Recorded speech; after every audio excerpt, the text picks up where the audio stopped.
Então o Nubank anunciou que vai sair da nossa bolsa de valores e os seus investidores, pelo menos os minoritários, ficaram roxos de raiva com tudo isso que está acontecendo. Pelo menos é o que parece ter acontecido depois dessa matéria que vocês viram, porque neste exato momento que eu estou gravando para vocês, as ações do Nubank já caem mais de 5%, chegando a custar aí R$ 4,50 aproximadamente, mas quando a gente olha desde o seu IPO, que tem menos de um ano inclusive, a queda já se acumula aí em quase 50%.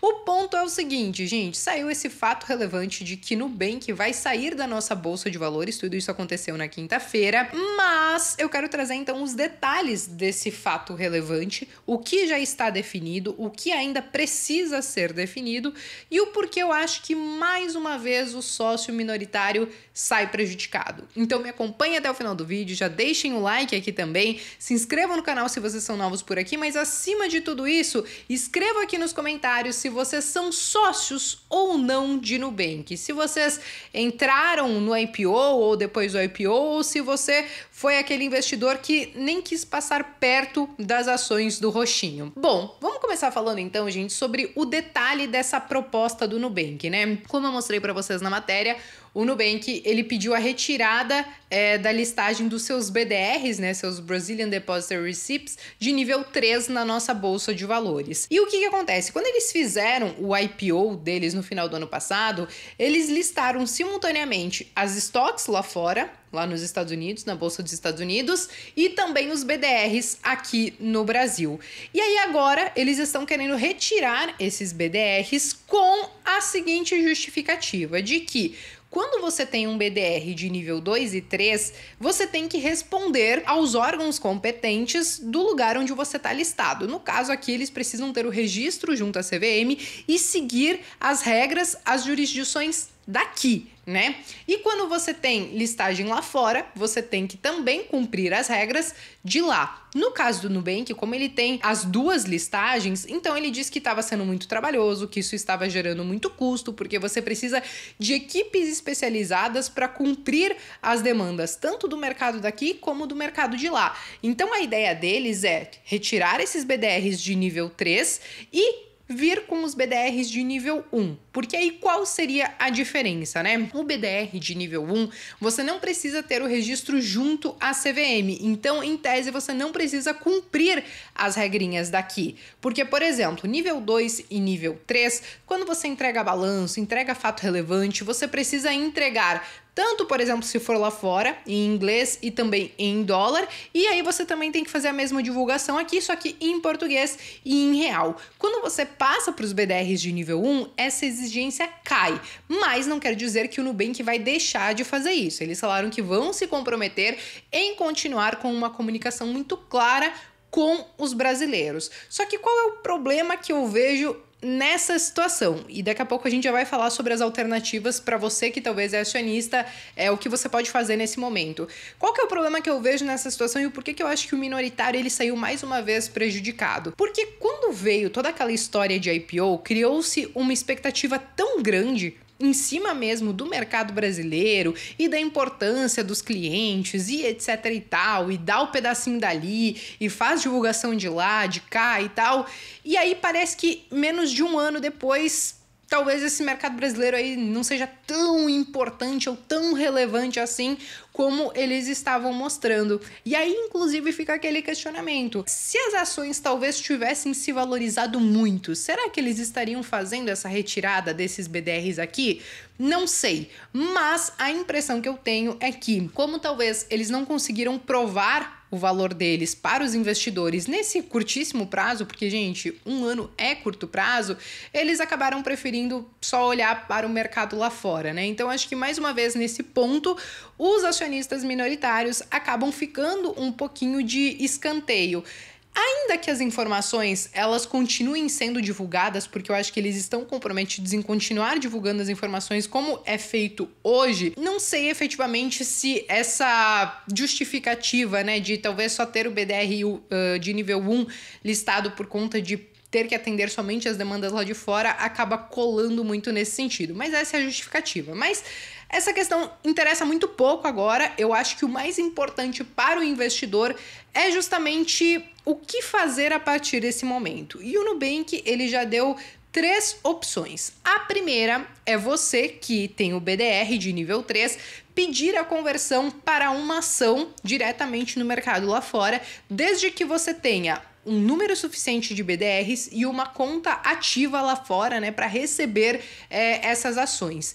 E por que o número de BDRs suficientes, né? Porque hoje um BDR, ele equivale a 1/6 de uma ação. Ou seja, para você ganhar uma ação, você precisa ter pelo menos 6 BDRs. Se esse não for o seu caso, aí nós temos algumas outras opções, né? A segunda opção é transformar esse seu BDR de nível 3 em um BDR de nível 1, e aí essa vai ser a equivalência vai ser de 1 para 1, então não muda muita coisa.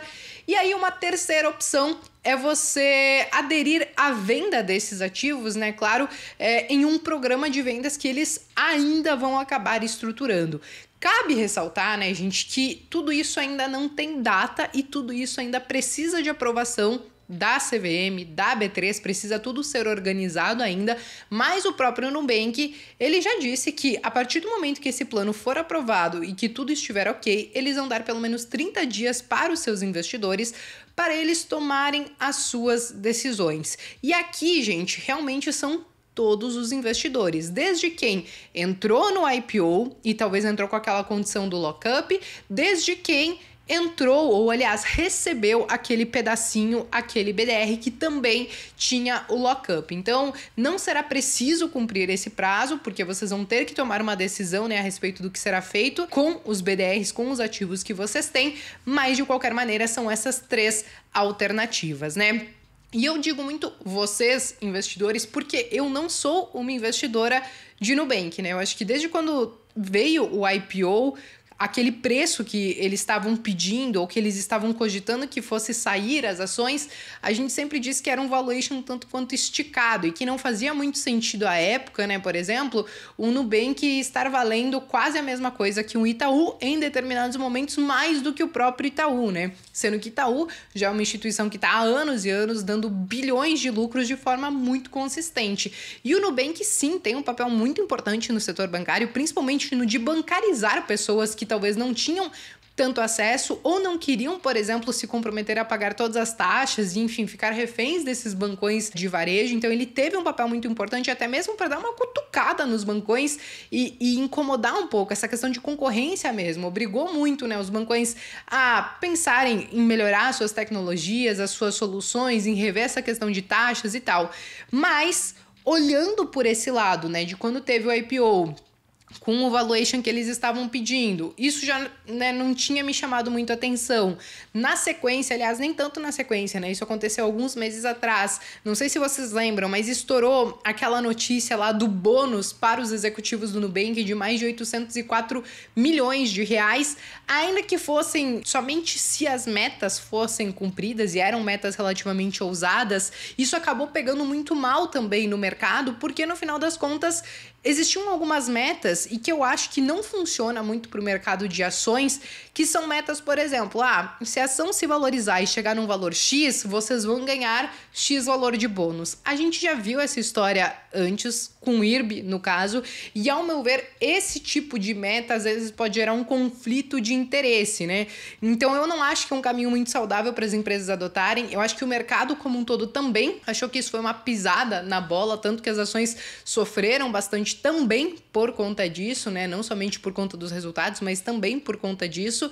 E aí agora, mais uma vez, a gente vê talvez o Nubank, depois de toda aquela posição que eles tiveram na IPO, né, de fomentar e falar o quão importante era o mercado brasileiro e tudo mais, agora talvez dando um passo para trás e mostrando justamente o contrário, né? E aí quem acaba ficando mais uma vez, ao meu ver, em desvantagem é justamente o sócio minoritário, porque toda vez que acontece esse tipo de ruído, a gente vê como o mercado bate ainda mais nessas ações. E aí, às vezes, isso quebra um pouco a confiança dos investidores, eles ficam na dúvida se, olha, eu compro mais, eu pulo do barco, só fico assistindo, não sei o que vai acontecer. Existe um certo problema de ter essa confiança na própria governança. Então, acho que foi mais um episódio para se somar com os outros e que me fazem, por hora, continuar fora de Nubank. Mas eu acho que é uma empresa que veio realmente para mudar um pouco as estruturas do mercado, para fazer com que outros players se coçassem, para bancarizar muitas pessoas, mas eu ainda acho que tem muita coisa para se provar. Eu acho que eles fazem sim um trabalho muito bom, mas eles ainda precisam se provar em outras linhas, né? E eu acho que nesse momento onde as pessoas colocam muito em xeque os resultados financeiros, do histórico de prejuízo deles, que eles entregaram e tal, você vira ainda mais com esses problemas de governança, isso fragiliza ainda mais a relação, então, da empresa com os seus sócios e principalmente os sócios minoritários. Mas foi mais um episódio que aconteceu. As alternativas para vocês estão na mesa, nós ainda não temos data, volto a repetir tudo isso, mas se nós tivermos mais algum fato relevante sobre esse assunto e sobre como vai acontecer essa retirada do Nubank, né, dos seus BDRs de nível 3 aqui da Bolsa de Valores, eu volto a trazer esse conteúdo para vocês, seja aqui ou até mesmo lá no meu Instagram, beleza? Bom, pessoal, nesse domingão era basicamente esse o recado e esse bate-papo que eu queria ter com vocês. Eu espero que eu tenha ajudado, eu espero que vocês tenham gostado. Eu só posso desejar um bom início de semana e bons investimentos para vocês. Eu me despeço por aqui, mas vejo vocês então no próximo vídeo.